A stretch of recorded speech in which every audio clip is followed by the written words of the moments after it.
अस्सलाम वालेकुम जी। जो हमारी आज की वीडियो है यह है regarding net metering policy change. तो सबसे पहली चेंज जो हमारे पास आई है वो ये है कि जो पहले हमारा एग्रीमेंट होता था वो था 7 ईयर्स का। अब जो नए एग्रीमेंट होंगे नेट मीटरिंग के, यानी कि जो न्यू कनेक्शन करेंगे या नेट मीटरिंग की तरफ जो अभी शिफ्ट होंगे, उनका जो लाइसेंस होगा वो होगा 5 ईयर्स का। ठीक है जी, यानी कि हर 5 ईयर्स बाद आपने इसको फिर रीन्यू करवाना है। पहले ये था 7 ईयर्स बाद, जो कि 2 ईयर्स जो है वो कम कर दिया गया है। इसकी जो ड्यूरेशन है खैर वो इतना बड़ा इशू नहीं है। ठीक है जी, तो ये था हमारे पास फर्स्ट चेंज। जो सेकंड चेंज है वो ये है कि पहले वापडा हमसे यूनिट लेता था 27 रुपये का, और अब जो है उन्होंने वो दो पार्ट्स में डिवाइड कर दिया गया है, जो यानी कि 2 टाइप्स बना दिए हैं बेसिकली। एक है पुराने कंज्यूमर्स और एक है जो नए अभी इंस्टॉलेशंस करवाएंगे। तो जो पुराने हैं जिनके पहले से ग्रीन मीटर लगे हुए हैं उनसे जो है वो वापडा यूनिट लेगा 25 रुपये का, और जो अभी न्यू इंस्टॉलेशंस करवाएंगे उनसे लेंगे 11 रुपये का। यहाँ पे जो अगर हम डिफरेंस देखें तो वो बहुत बड़ा डिफरेंस है, यानी कि 27 से जो है जो नए कंज्यूमर्स हैं उनके लिए बहुत बड़ा इम्पैक्ट आएगा इसमें। यानी कि आप समझ लें कि बिल ज़ीरो करना जो है वो ऑलमोस्ट हमारे लिए इम्पॉसिबल होगा। इसमें आगे मैं आपको एक्सप्लेन भी करूँगा कि कैसे हमारे लिए इम्पॉसिबल होगा, वो सारी कैलकुलेशंस हम देखेंगे। तो इसमें यानी कि 27 से हम आ गए 11 रुपये पे। ऑलमोस्ट 1.5 टाइम्स जो है वो प्राइस रिड्यूस कर दी गई है। ठीक है जी, जो कि एक बहुत बड़ा चेंज है। तो ये हमारे पास था सेकेंड चेंज। थर्ड चेंज है वो है नेट मीटरिंग जो है वो ख़त्म करके नेट बिलिंग कर दी गई है। अब ये पॉइंट जो है ये थोड़ा सा इंटरेस्टिंग है और थोड़ा सा ज़्यादा टाइम लेगा एक्सप्लेन करने में, लेकिन मैं अपनी पूरी कोशिश करता हूँ कि मैं समझा सकूँ।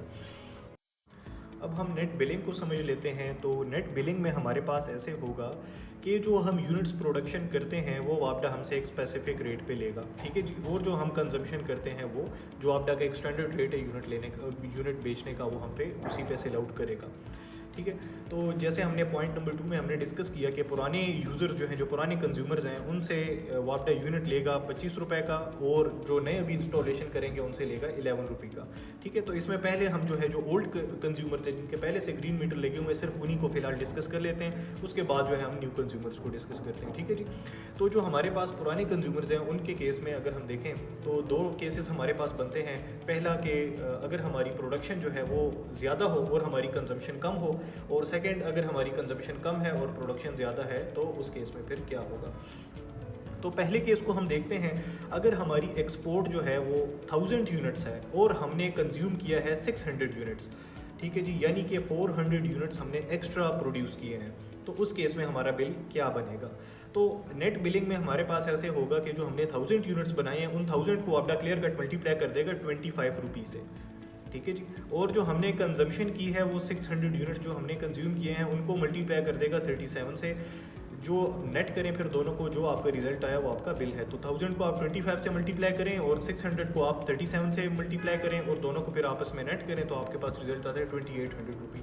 यानी कि अगर आप 400 यूनिट एक्स्ट्रा बेच के भी आप अपना बिल कैलकुलेट करें तो आपका बिल है 2800 रुपये बिल आपका फिर भी आ रहा है। ठीक है जी, अगर इसको आप कंपेयर करें नेट मीटरिंग पॉलिसी के साथ जो इससे पहले थी, अब अगर इसे हम कंपेयर करें नेट मीटरिंग के साथ, तो यानी कि हमने 1000 यूनिट्स बनाए हैं और 600 हमने कंज्यूम किए हैं, तो होता क्या था कि 1000 में से 600 माइनस हो गए, 400 हमारी यूनिट्स जो हैं वो हमारी एक्स्ट्रा प्रोडक्शन है, तो वो वापडा मल्टीप्लाई बाय 27 कर देता था, तो हमारा बिल बनता था यानी कि नेट मीटरिंग में -10,800। ठीक है जी, और जबकि ये नई नेट बिलिंग जो है इसके साथ अगर हम देखें तो 400 यूनिट्स एक्स्ट्रा दे के भी हमारा बिल बन रहा है 2800, यानी कि 1000 मल्टीप्लाई जो हमने 1000 उनको दिए हैं वो 1000 मल्टीप्लाई बाय 25 कर दें, और जो हमने कंज्यूम किए हैं 600 वो मल्टीप्लाई बाय 37 करें, दोनों का नेट करें, हमारा बिल आ रहा है 2800 रुपये। ठीक है जी, तो ये क्लियर है। सेकंड केस को अब अगर हम देखें, अगर हमारी कंजम्पशन जो है वो बढ़ जाए और हमारी प्रोडक्शन जो है वो कम हो, ठीक है, तो उस केस में फिर क्या सिचुएशन है। तो अगर हमने 1000 यूनिट्स हमारी कंजम्पशन है और 600 हमने प्रोड्यूस किए हैं, ठीक है जी, तो नेट बिलिंग में क्या होगा, जो 1000 हमने कंज्यूम किए हैं उनको मल्टीप्लाई बाय 37 कर देंगे, और जो हमने 600 प्रोड्यूस किए हैं, जो 600 हमने एक्सपोर्ट किए हैं वो मल्टीप्लाई बाय 25 हो जाएगा अगर ओल्ड कंज्यूमर है तो। ठीक है, तो अगर ये कैलकुलेशन हम करें तो हमारा बिल बनता है जो नई पॉलिसी है, नई नेट बिलिंग के मुताबिक हमारा बिल बन रहा है 22,000, ठीक है। यानी कि 1000 मल्टीप्लाई बाय 37 करें और जो हमने 600 बनाए उनको मल्टीप्लाई बाय 25 करें और दोनों को नेट करें तो हमारा बिल बन रहा है 22,000, ठीक है जी। अगर हम 400 यूनिट एक्स्ट्रा कंज्यूम करते हैं तो उस हिसाब से हमारा बिल बन रहा है 22,000। और अगर यही हम नेट मीटरिंग के साथ इसको कंपेयर करें तो क्या होता था, 1000 में से 600 माइनस हुआ, जो 400 हमने एक्स्ट्रा कंज्यूम किया है वो 400 मल्टीप्लाई बाय 37 रुपी वापस हमें चार्ज करता था और हमारा बिल बन रहा था 14,800।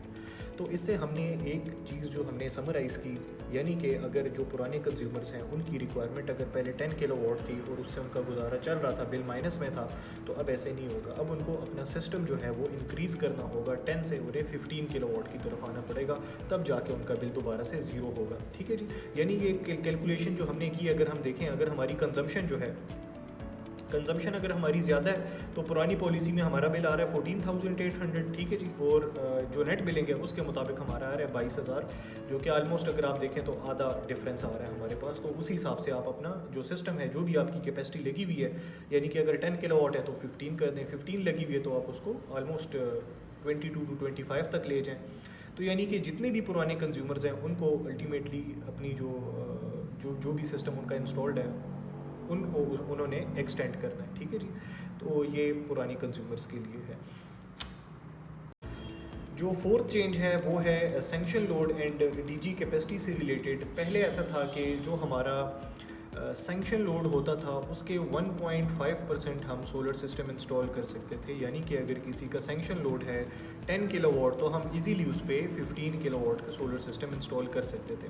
लेकिन अब जो है वो 1.5% से 1% कर दी है, यानी कि अगर किसी ने 15 किलोवाट सोलर सिस्टम इंस्टॉल करना है या वो प्लानिंग कर रहा है तो उसका जो सैंक्शन लोड है वो भी 15 होना चाहिए, अदरवाइज़ जो है वो अपने सैंक्शन लोड से अबव कैपेसिटी नहीं इंस्टॉल कर सकता, ठीक है जी।